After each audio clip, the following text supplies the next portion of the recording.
নিস্তব্ধ এক মধ্যরাতে বৃষ্টিতে ভেজা এক অচেনা ছেলেকে একটি বিধবা মেয়ে তার বাড়িতে আশ্রয় দিয়েছিল। কিন্তু তারপর যা ঘটেছিল সেটা জানলে চমকে যাবেন।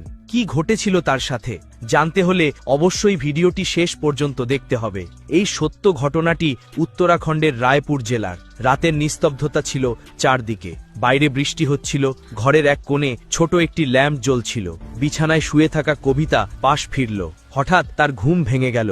সে ধীরে ধীরে উঠে জানালার দিকে এগিয়ে গেল। বাইরে উকি দিতেই তার চোখ আটকে গেল। প্রবল বৃষ্টিতে তার বাড়ির দরজার কাছে বারান্দায় এক ছেলে জবুতুবু হয়ে বসে আছে। তার পুরো শরীর ভিজে গেছে। একটা পুরনো কম্বল তার শরীরের সাথে লেপ্টে আছে। ছেলেটির চোখে কোনো ভয় ছিল না, সেখানে কেবল এক নীরবতা ছিল যা সেই শীতের রাতের সাথে লড়াই করছিল। কবিতার বুক প্রথমে ধক করে উঠল। এত রাতে এই অচেনা ব্যক্তি তার দরজায় কি করছে? কিন্তু পর মুহূর্তেই তার ভেতরের মানবতা ভয়কে জয় করে নিল। সে সাহস সঞ্চয় করে দরজা খুলল এবং ধীরে গলায় জিজ্ঞেস করল, কে তুমি? ছেলেটি মাথা নিচু করে বলল, আমার নাম আকাশ। বাইক পাংচার হয়ে গেছে। এত রাতে কোনো সাহায্য পাইনি, শুধু একটা রাত কাটাতে হবে। আপনি চাইলে আমি বাইরে বারান্দাতেই বসে থাকব। শুধু একটু কম্বল বা কাঠ যদি পাওয়া যায়, যাতে এই ঠান্ডা থেকে বাঁচতে পারি। কবিতা কিছুক্ষণ চুপ করে রইল। তার ভেতরে ভয় আর দয়া দুটোই লড়াই করছিল। কিন্তু আকাশের কাঁপতে থাকা অবস্থা দেখে তার মন গলে গেল। সে ভাবল, একে ফেরানো সম্ভব নয়। কবিতা বলল, আমি তোমাকে কাঠ আর কম্বল দিচ্ছি। বৃষ্টি তখনও অঝরে ঝরছিল। আকাশ মাথা নাড়ল। তার চোখে কিছুটা স্বস্তি দেখা গেল। কবিতা ভেতরে গিয়ে কিছুক্ষণ পর কাঠের বোঝা আর একটা পুরনো কম্বল নিয়ে ফিরে এলো। সে সবকিছু দরজার কাছে রেখে দিল এবং কোনো কথা না বলে দরজা বন্ধ করে দিল। আকাশ আগুন জ্বালালো, কিন্তু ঠান্ডা বাতাস এতটাই তীব্র ছিল যে আগুন বেশিক্ষণ টিকতে পারছিল না। তার উপর বৃষ্টিতে ভেজা কম্বল আর হাড় কাঁপানো ঠান্ডা তাকে আরো কাঁপতে বাধ্য করছিল। রাত প্রায় 12টা বেজে গেছে। তখনই আবারও বিদ্যুৎ চমকালো এবং কবিতার ঘুম কেটে গেল। হঠাৎ তার বাইরে বসে থাকা আকাশের কথা মনে পড়ল। তার মন বলতে লাগলো, এত বৃষ্টিতে সে বাইরে কিভাবে বসে আছে? কবিতা ভয় কাটিয়ে আবার সাহস করে দরজা খুলল। সামনে যে দৃশ্য ছিল তা তার হৃদয় নাড়িয়ে দিল। আকাশ একেবারে কুঁকড়ে বসে আছে, দাঁতে দাঁত বাড়ি খাচ্ছে অনবরত। বৃষ্টি আর ঠান্ডায় পুরো শরীর কাঁপছে। কবিতার চোখে জল চলে এলো। সে দেরি না করে বলল, ভেতরে এসো, নইলে অসুস্থ হয়ে পড়বে। ভয় পেও না, এখন আমি তোমাকে বিশ্বাস করছি। আকাশ প্রথমে ইতস্তত করল। তার ঠোঁট ঠান্ডায় কাঁপছিল, গলার স্বর জড়িয়ে আসছিল। সে বলল, না, আমি বাইরেই ঠিক আছি, আপনার অসুবিধে হবে। কিন্তু কবিতা দৃঢ় গলায় বলল, আমি একা থাকি ঠিকই, কিন্তু মানবতাকে উপেক্ষা করতে পারি না। ভেতরে এসো। আকাশ ধীরে ধীরে উঠে কাঁপতে কাঁপতে ভেতরে গেল। ঘরে ঢুকতেই সে হালকা উষ্ণতা অনুভব করল। কবিতা দরজা বন্ধ করে দিল।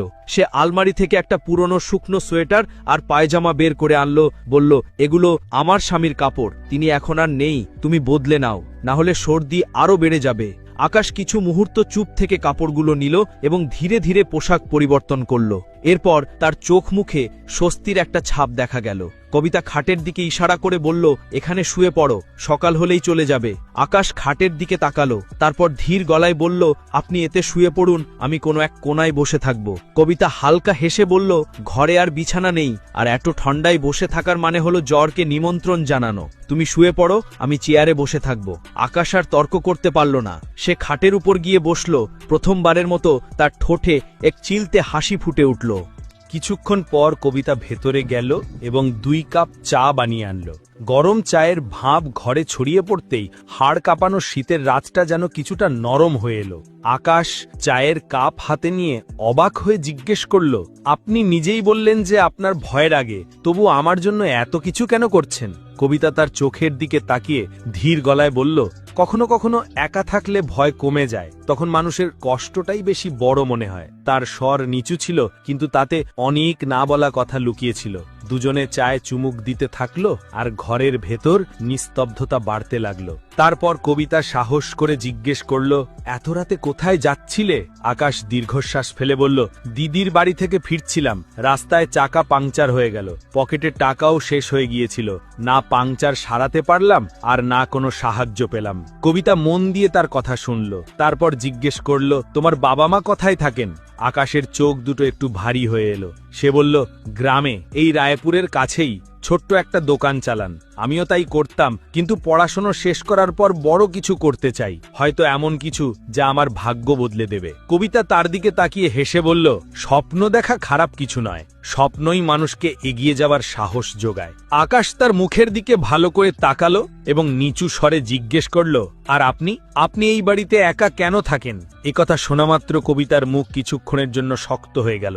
সে চোখ নামিয়ে নিল, তারপর ধীর গলায় বলল, এই বাড়িটা একসময় আমার ঠাকুমার ছিল, এখন শুধুই আমার স্মৃতির আধার। বিয়ে তো হয়েছিল, কিন্তু যার সাথে করেছিলাম সে আমাকে ঠকিয়েছে। সে অন্য কাউকে ভালোবাসত এবং তার সাথে চলে গেল, মাঝখান থেকে আমার জীবনটা নষ্ট করে দিল।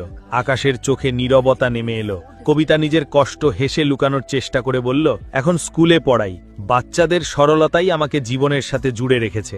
আকাশ তার চোখের দিকে তাকিয়ে বলল, আপনি খুব সাহসী।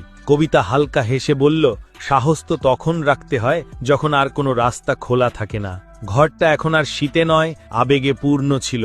বাইরে বৃষ্টি এখনো পড়ছিল, কিন্তু ভেতরে দুই অচেনার মাঝের দূরত্ব ধীরে ধীরে গলে যাচ্ছিল। খাটে এক কোণায় বসে থাকা আকাশ ধীরে বলল, যদি আপনার ঠান্ডা লাগে তবে আপনি চাইলে এই বিছানার অন্য প্রান্তে বসতে পারেন, আমি দূরেই থাকব। কবিতা প্রথমে কিছু বলল না, তার আঙুল কাঁপছিল। কিছু মুহূর্ত পর সে সাহস সঞ্চয় করে বলল, ঠিক আছে, কিন্তু শুধু ঠান্ডা থেকে বাঁচার জন্য।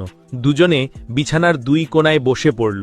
তাদের মাঝে দূরত্ব অনেক ছিল, কিন্তু মনের দূরত্ব এখন ধীরে ধীরে কমতে শুরু করেছিল। রাতের সেই নিস্তব্ধতায় কথা শুরু হলো, আর থামার নামই নিল না। আকাশ ধীরে ধীরে নিজের জীবনের সব পাতা খুলে দিল। কিভাবে তার মা বাবা ছোটখাটো কাজ করে সংসার চালাতেন, কিভাবে তার বোনের বিয়েতে বাড়ির লোক ঋণ নিয়েছিল আর এখনো তার বোঝা টেনে যাচ্ছে, কিভাবে সে তার কাছে সেই রাতে মাত্র 100 টাকা ছিল যা পেট্রোলে খরচ হয়ে গেছে। তার চোখ ভিজে গেল, কিন্তু মুখে এখনো জেদ ছিল। সে বলল, আমি চাই একদিন মা বাবাকে ওই কষ্টের জীবন থেকে বের করে আনবো। আমিও কিছু করে দেখাতে চাই যাতে মানুষ আমাকে মনে রাখে। কবিতা তার কথা শুনল এবং নিজেকে আর আটকাতে পারল না। সে নিজের ভাঙা বিয়ে যন্ত্রণা বর্ণনা করল, কিভাবে তার স্বামী অন্য কারো হাত ধরে তাকে একা ফেলে চলে গেছে, কিভাবে সে বছরের পর বছর নিজেকে শক্ত দেখানোর চেষ্টা করেছিল, কিন্তু রাতে একাকিত্ব তার মন ভেঙে দিত। তার গলা ধরে এলো, এখন ওই বাচ্চাদের সরলতাই আমাকে বাঁচিয়ে রেখেছে। তাদের চোখের আলোয় আমি আমার অসম্পূর্ণ পরিবার দেখতে পাই। আকাশ চুপচাপ তার কথা শুনছিল, তারপর আস্তে করে বলল, কখনো কখনো অচেনা মানুষকে নিজের কষ্ট বলা সহজ হয়, কারণ সে আপনাকে বিচার করে না, শুধু শোনে। কবিতা প্রথমবারের মতো তার দিকে তাকালো। তার চোখে কোনো লোভ নেই, কোনো সন্দেহ নেই, ছিল শুধু সততা আর সরলতা। বাইরে বৃষ্টি তখনও পড়ছিল, কিন্তু ঘরের ভেতরে যেন কোনো এক অদৃশ্য দেওয়াল ভেঙে পড়ছিল। ঘণ্টার পর ঘণ্টা কথা চলতে থাকল, স্বপ্নের কথা, অসম্পূর্ণ সম্পর্কের কথা এবং সেই একাকিত্বের কথা যা দুজনেই আলাদাভাবে সহ্য করেছিল। ধীরে ধীরে রাত ফুরিয়ে এলো। যখন জানালা দিয়ে ভোরের প্রথম আলো ভেতরে এলো, তখন কবিতা উঠল এবং আবারও চা বানিয়ে নিয়ে এলো। আকাশ চায়ের কাপ নিল এবং হেসে বলল, এবার আমার যাওয়া উচিত, কেউ দেখে ফেললে আপনার সম্পর্কে ভুল ধারণা তৈরি হবে। কবিতা হেসে বলল, এত সকালে কোথায় যাবে? পাংচারের দোকানও তো খোলেনি। কিন্তু আকাশ তবুও যাওয়ার জন্য প্রস্তুত ছিল। সে দরজা পর্যন্ত পৌঁছালো, তারপর এক মুহূর্তের জন্য থামল, ধীর গলায় বলল, আপনি কি আমার একটা উপকার করতে পারবেন? পাংচার সারানোর জন্য 200 টাকা লাগবে, আমি ঠিক ফেরত দিয়ে যাব। কবিতা কোনো কথা না বলে ভেতরে গিয়ে 200 টাকা নিয়ে এলো এবং তার হাতে দিল। তার কণ্ঠ ছিল কোমল, এটাও কি জিজ্ঞাসা করার বিষয়? আকাশ তার চোখের দিকে তাকিয়ে বলল, আমি ফিরে আসব, টাকা ফেরত দিতে নয়, কিছু মুহূর্ত চুরি করতে। কবিতা চুপ করে রইল, কিন্তু তার চোখের দীপ্তি অনেক কিছুই বলে দিল। আকাশ বাইকের দিকে এগিয়ে গেল এবং বৃষ্টি ভেজা রাস্তায় বাইক ঠেলতে ঠেলতে এগিয়ে চলে গেল, কিন্তু কবিতার হৃদয়ে তার ছায়া থেকে গেল। যখন আকাশ নিজের গ্রামে ফিরল, বাড়ির পরিবেশ বেশ থমথমে ছিল। মায়ের চোখ দরজার দিকেই আটকে ছিল, আর বাবার নীরবতায় লুকিয়েছিল নানা প্রশ্ন। আকাশ ঘরে ঢুকতেই মা তাকে জড়িয়ে ধরলেন। বাবা, কোথায় ছিলি তুই? আমরা তো ভয় পেয়ে গিয়েছিলাম। আকাশ ধীরে ধীরে সবকিছু খুলে বলল, বৃষ্টি, রাত, বাইক পাংচার হওয়া এবং সেই অচেনা মহিলার সাহায্যের কথা।